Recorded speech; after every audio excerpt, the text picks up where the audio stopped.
Okay, this is step one in how to draw the United States from memory. So we've already learned how to draw Canada, and I just have the basic shapes sort of there, up there, not labeled, so it doesn't distract us. And then we're going to go ahead and get started on the United States. So the United States is much easier to draw because it's smaller and its shape is a lot less complicated than all those islands and stuff in Canada. And we already have the top border done for us when we drew the bottom of Canada. So it's just going to be sort of a U shape. And the cool thing is you barely have to remember any coordinates because if you start at Florida, Florida mirrors Hudson Bay. So you're just going to draw like a second Hudson Bay down here. So you get the United States gets a whole blank square that you're not going to put anything in.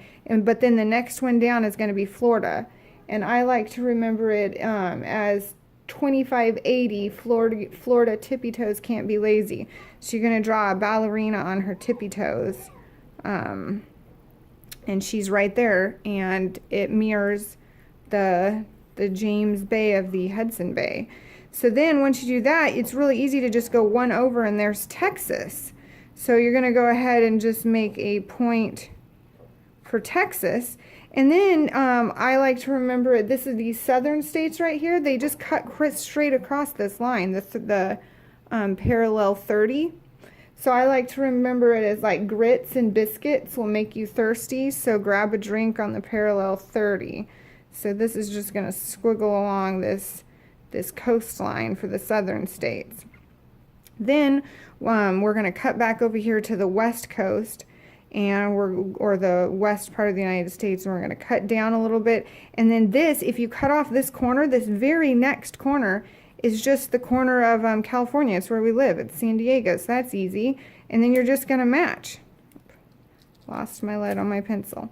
So you're just going to match these up like this, and then it's just squiggly line up to Vancouver Island, and then scoop around like that for Seattle. As you can see, it's pretty easy.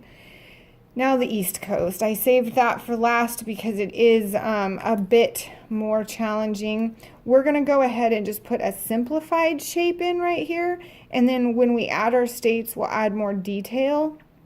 But just for now, to give us sort of some parameters, we're going to go ahead and just cut off that corner and then travel up Highway 75, which is longitude 75 west. So you're going to cut across this corner, cut up Highway 75, and then cut across that corner to Canada. And that's it. So as you can see, we've got, make Florida a little bigger here, we've got the simplified shape of the outline of the United States. And now on to step two, which is putting in the states.